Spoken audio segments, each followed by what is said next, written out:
everyone again. This is Petra Lohmeyer from the Win-Win podcast from Nevelle. I apologize that I'm a little bit late today. The German version rendered a little bit long, not entirely sure why, and then I couldn't use the program, but we are starting now. And today will probably be a little bit of a shorter podcast on the English side, because most of these things will probably be known to most people in the English-speaking sector, but are a little bit new to us over here. What I wanted to stress, though, is the thought about nature, free services that we get from nature that we might not really appreciate. Because a lot of times we think that something in nature really doesn't have any value because it doesn't have any value to us. Right? If somebody sees a butterfly somewhere and isn't interested in butterflies, he may just think that this butterfly does not have any value, and if it's gone, then it's gone. Oh well, right? But take a look at what we value in other areas. Take a look at a Rothko, for example. Now, there are billionaires who think that Rothkos are really great things, and they literally spend 70 or 80 million for a picture like this. Now, I look at the picture, I wouldn't put it on the wall, but that doesn't mean it doesn't have any value. It just doesn't have any value to me. It does have value to other people, however, and in the case of nature, we may just not realize what the value really is because we don't really see all the connections in nature yet. But one thing I would propose to you is that evolution does not usually keep something that does not add any value. So a lot of times it may just be that we don't see what the value is yet. And if it was gone, there could be a consequence that we cannot foresee. Plus, this butterfly that you may not like is maybe something incredibly precious to somebody else. So this is just a thought that I wanted to float with you in this case. And sometimes it's not really do you get what you pay for. Sometimes you may just want to think in terms of value of something, what would you need to pay if you needed to construct this? If you had to do it yourself. So if that butterfly out there, you had to construct this butterfly for some reason, how much thought, how much money would go into constructing something that has such filigrane wings, for example, can fly to such precision, can reproduce in such a form, can find the water to reproduce in. All these kinds of things that butterflies do, and more of the things that they do that we aren't even aware of. So maybe this is a better way of looking at this. And also, it is not really for nature conservation people to put a price on nature because we're already doing this commodities trading. That's what we are doing in commodities trading. Investment banks put a price on nature for years and decades already. So it's not something that biologists need to do. We are already doing this in other ways. Now, what is really interesting about risk reduction with regards to nature, when we look at win-win situations with nature, can that reduce the risk? Well, Centauri's risk was massively reduced. They bought nature reserves and woodlands 20 years ago already and preserved them. What for? The groundwater. This is my most freshest example, and I got this in a finance conference, not in a nature conference. And they preserved these nature reserves, preserved the groundwater, and reduced their risk from water shortages. Coca-Cola apparently didn't do this, at least not as efficiently.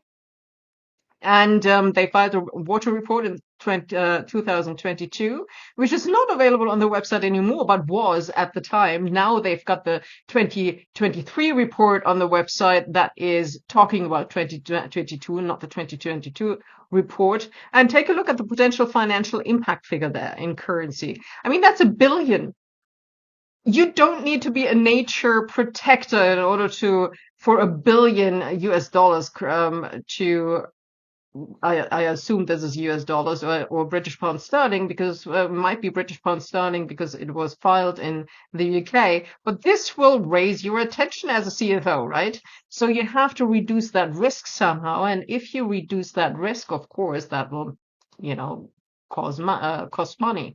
They wanted to reduce the risk at the time through more efficient use of whatever they already had.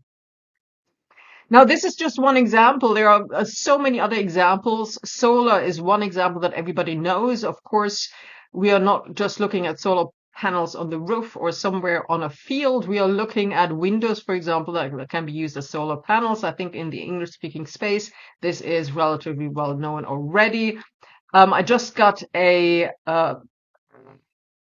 blog from somebody. I don't even know how I got on his mailing list, but he said something really funny. One of the obvious ways forward for this country, which for him was the US, was to develop more sun, wind, and batteries because every other country is doing this as well. And this is not because everyone in the energy business has gone woke. Texas, after all, installed more renewable capacity than any other state last year. It was because you could do it cheaply and quickly. We live on a planet where the cheapest way to make power is to point a sheet of glass at the sun. And he's got a point, right? Elon Musk said that as well. And I talked to somebody here in Germany a while ago, and he said exactly the same thing. And he is from one of the biggest energy producers in Germany. They make 20 billion, I think, in turnover, I think it was. And he said they will shut off the coal plants in 2028, at least that's the plan, because they're just not efficient. They cost a lot more money than if you use renewables. And that absolutely makes sense because if you use renewables, they just come to your door. Like the wind comes to your door, the sun comes to your door. You don't have to go and dig for them, right? So this absolutely makes sense. And we should maybe show a little bit more gratitude towards all those things that come to us for free that we don't have to exploit and destroy anything for. And solar panels, as we all know, can be put on train lines, for example, or at the side of the road, or they can be over parking places, so you don't have to have a field where you put them on. But if you have your field and put them on the field, that's fine too, because you can put your cows and your sheep underneath, and they will keep the grass low for you. They will fertilize the land and make some really nice soil out of it. And at the same time, you don't have to pay them. They just, they're just happy that they have the grass. So you don't even have to mow there. So this is a real win-win situation. Other things include wind. Here are some really interesting ones because usually people don't like these big wind wheels, right? But I think these are two buildings from London. One still has these wind wheels up there, which might not be good for birds, although birds will probably go around the building, I would have thought. This other one here, see those slits in the side, if you take a look at the arrow there, if you look inside, this is what it looks like inside, and then you find a wind turbine inside the building. So that works rather well because, of course, at those heights, you will have quite a lot of wind as well. And this should not be bad for the birds or any bats. I doubt that any bats would even go up there. I mean, why would they? They've got a nice park down there, right? The other thing that we have here is a free service by nature that creates the soil. Because what is the difference between ground that is unfertile, that doesn't give us anything to eat, that doesn't sequester carbon? It is the animals that are in it, and well, and animals that shit on it, basically. That is how you get soil. That is how we all get our food, if you like it or not. And even the foxes and the pigeons are contributing to that because they also contribute to this mechanism. And they did a test there, taking a look at what happens to the earth if you take out all these microorganisms or kill them in some way, like with pesticides, for example, and through too much fertilization, industrial fertilization. And turns out that the soil isn't being created. It is created by these earthworms there, which are really cute little things there, right? And this was just to give credit as well, because of course I don't come up with these things. This was posted by this gentleman called Yagdish Patel, I think. I'm sorry if this is not the right pronunciation of his name, but he wrote a nice blog, which you can see on my website on LinkedIn. Petra Lohmeyer. There aren't that many Petra Lohmeyers on LinkedIn. I think I'm probably one of the only ones. And I will always post these on there so you can actually read what they wrote. And what I found really interesting is one of those things, one of those animals that, of course, um, helps with the soil is an earthworm. They are actually available in quite a large size. Take a look at this one. This is from the Amazon. This is actually an earthworm. This is amazing. It's like 3 or 4 or 5 feet long. And they, of course, have such a bigger service even than the small earthworms that we're used to. Then another service that we get for free from nature is the cleaning of rivers, for example. Here they've planted some, which is very cheap to do, right? They planted some gardens on the river, which cleaned up the river, and therefore the fish came back, which also benefits us. And there's another couple of examples, mangroves that help make sure that big floods don't happen on land and that break the force of the waves, for example. Here's another example that was, I think, in the Czech Republic or something. There was this town where they were planning on building this big dam, and they were trying to get this money for years and years and years, and finally they had the money together. And then they figured out they didn't need the dam anymore because there were some beavers who had built a dam themselves further upstream. So nature, a lot of times, actually takes care of everything that we need, and we're just not aware of it, right? So this was really interesting. Water. So there are actually these things that are powered by waves, and they are already providing 100 homes in Gibraltar for 6 years with electricity, and they are now being installed in the port of Los Angeles as well. So these are things that also come for free. It's wave power, right? It also comes completely for free. We also have, which I think a lot of you have probably seen already, on the rooftops of buildings, we have these lovely gardens with little jogging paths where nature provides A, for cooling, and B, for something pretty to look at while you're jogging. And that is also something that you will find in London, for example, in Canary Wharf, where all the banks are, all the big investment banks. You will find this beautiful garden here, for example. I spent quite a bit of time in there, which will attract employees that have higher standards. For example, it would also be good for productivity because you can de-stress in these gardens, and that is good for productivity. It keeps um, uh, the sickness down, and it is a reputational advantage because what did kings do, for example, in castles? They have a big garden. I very much doubt that they are such gardeners or they were such gardeners in history. And they just did it because it was a reputational advantage. So this is also something that you can use. So this is a bioswale.